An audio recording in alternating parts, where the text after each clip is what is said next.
Good day, everyone! Especially to Ma'am Jenny. We are pleased to welcome you to our presentation. Today, we are proud to introduce an innovative project designed to improve accessibility, transparency, and efficiency within our local communities. Our project is entitled Barangay E-Profile, a digital community information and transparency portal.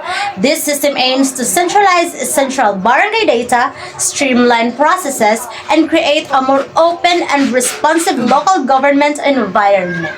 Through these platforms, residents and barangay officials will have easy access to community informations, public services, announcement, and demographic profiles, all in one secure and user-friendly digital portal. We believe this solution can greatly enhance transparency, communication, and public service delivery at the barangay level.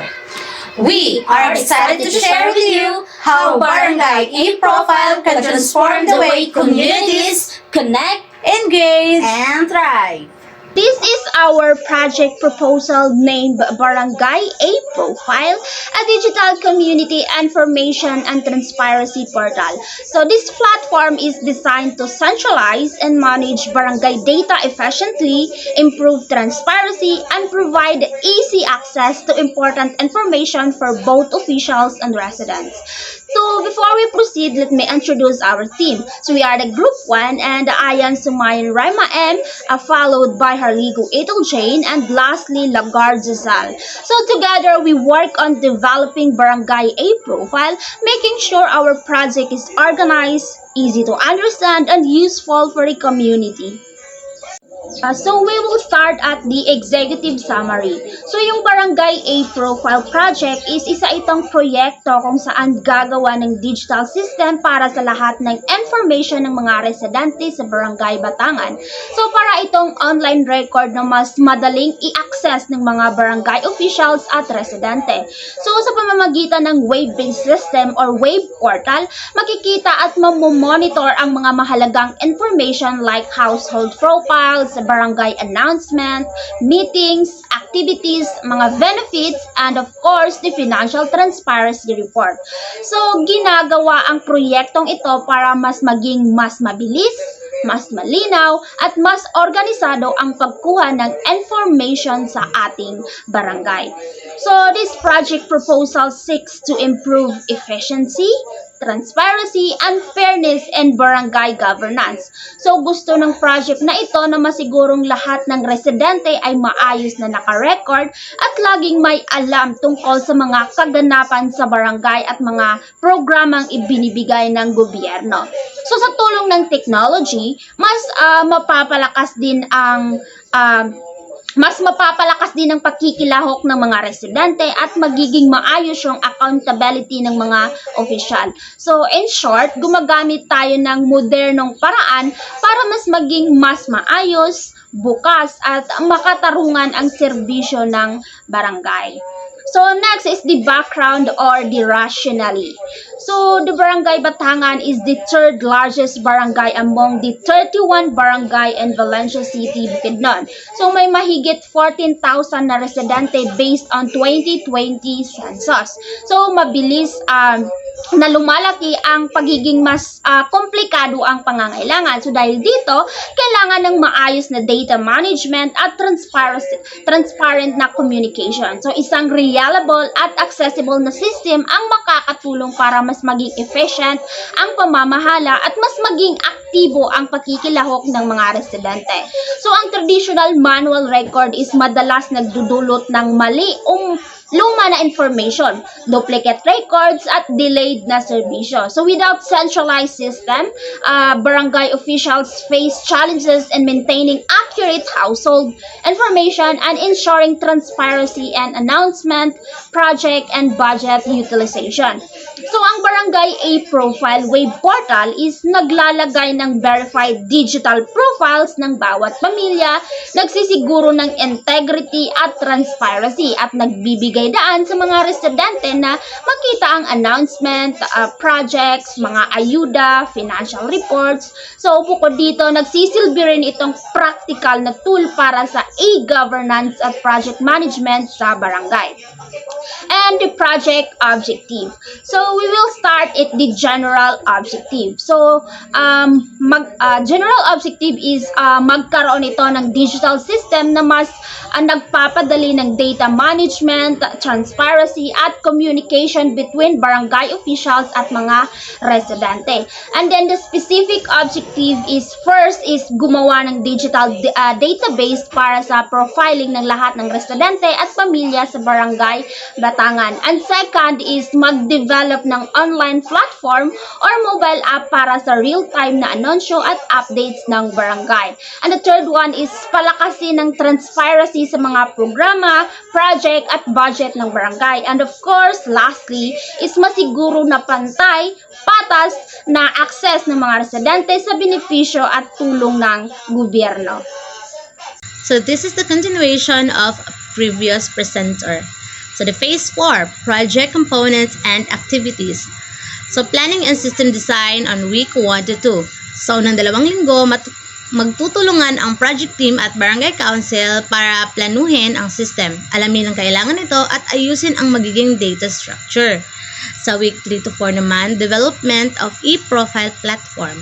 Gagawin at i-design ng IT team ang digital database at website, kasama ang mga features na kailangan para gumana ang e-profile system. On week 5 to 8, data encoding and verification. Dito, kokolektahin at i-encode ang mga impormasyon ng residente.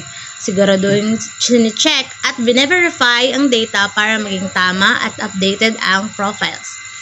Training and orientation naman para sa week 9. Magkakaroon ng orientation para sa mga opisyal at residente at kung paano gamitin ang platform, mula pag-access hanggang sa pag-check ng updates. Week 10 naman is ang launch and implementation. Formal na ilulunsad ang barangay e-profile system at magsisimula itong gamitin ng barangay. Para naman sa huling week, ang monitoring and evaluation. So mag-iipon ng feedback at susuriin kung maayos ang takbo ng system para makita kung ano ang dapat i-improve. In phase 5, dito naman natin makikita ang beneficiaries. So we have here the direct. Lahat ng rehistradong residente ng barangay Batangan na may edad na 18 pataas ang direktang makikinabang dahil sila ang gagamit ng e-profile system para sa impormasyon, update at serbisyo. Meron din tayong indirect. Makikinabang din ang mga barangay official, volunteers at mga committee partners dahil mapapadali ang kanilang trabaho sa data management at komunikasyon. On phase 6 naman dito ang sustainability and risk. So sustainability measures. First one is regular system updates at maintenance ng barangay IT focal person at manatiling maayos at secure ang platform. Sa integration sa city LGU systems para masigura ng tuloy-tuloy ang paggamit at suporta. Sa pangatlo naman, we have here the training para sa barangay staff upang marunong silang mag-manage at mag-update ng system nang hindi laging umaasa sa external support. Sa pang-apat naman, paggamit ng open source o low-cost hosting para mabawasan ang gastos sa long-term maintenance.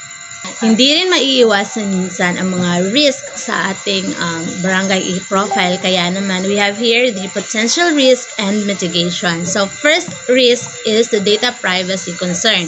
For its mitigation, the implementation secure login and data protection measures kung saan puprotektahan natin ang mga data ng mga kalahok or mga residente na gagamit ng ating barangay e-profile. Second one is the low participation, but for its mitigation, the barangay officials and staffs must conduct or will conduct a information drives and community orientation kung saan ipapaalam sa mga residente ang mga kalahok ng barangay e-profile kung ano ang kagandahan ng ating proyekto. The third one is the technical issues, but the partners with local IT volunteers and support teams sila ang aayos ng mga technical issues sa ating barangay e-profile. And the last one is the funding limitation. Para naman sa problemang ito, The barangay staff will seek LGU or NGU assistance for system and upgrades. Monitoring and evaluation plan. So ito ay gagawin para sa pag-monitor at pag-evaluate sa plano. First is pre at post surveys para malaman ang kaalaman at kasiyahan ng mga residente. Second is monthly reports sa paggamit ng system at data accuracy. Pangatlo is ay feedback mechanisms sa platforms para sa opinions and suggestions ng mga residente. And lastly ay annual audit para suriin ang transparency ng barangay at access sa serbisyo. So ito yung budget estimate ng aming project proposal na makikita rito ang lahat ng magagastos sa proyekto. Number 1 is system development and design. So mayroon siyang 50,000 para sa paggawa ng disenyo ng digital system ng barangay para sa data management at announcement. Number 2 is computer and tablet units. So mayroon siyang 120,000 para sa 3 devices na gagamitin ng mga opisyal sa pag-manage at pag-monitor ng system. So number 3 is the internet setup and hosting. So mayroon siyang 30,000 para sa maayos na internet at hosting ng platforms para real-time at accessible ang system. Number 4 is training and orientation materials. So mayroon siyang 40,000 para sa pagsasanay at guides ng mga opisyal kung paano gamitin ang system. So number 5 is tarpaulin and IEC campaign. So mayroon siyang 5,000 para ipaalam sa mga residente ang bagong system sa pamamagitan ng posters, tarpaulins, and flyers. So number 6 is contingency. Mayroon siyang 5%. So ito ay 20,000 reserve fund para sa anumang hindi inaasahang gastos. So the total of 245,000, sakto ito para sa buong implementation ng Barangay e-Profile mula development hanggang outreach at safety fund. And lastly is the conclusion, the Barangay e-Profile Management Residents Mayor's step toward digital governance and transparency of the grassroots level. So, sa pamamagitan ng teknolohiya, mas nagiging empowered ang mga residente. Mas patas ang access sa serbisyo at mas tumitibay ang tiwala sa pagitan ng mga tao at opisyal. Kapag maayos ang implementasyon at may suporta mula sa lahat, pwedeng maging modelo sa Barangay Batangan para sa ibang komunidad na naghahangad ng mga smart at transparent na pamahalaan. That conclude our presentation for Barangay A-Profile. We hope that we were able to clearly showcase its purpose and potential impact on community governance. This project reflects our commitment to modernizing barangay services and empowering residents through accessible information and transparent processes. Thank you for your time, attention, and support. We look forward to your feedback and to the possibility of implementing this platform for the benefit of our community. Maraming salamat, and we hope to work together towards a more connected and transparent barangay.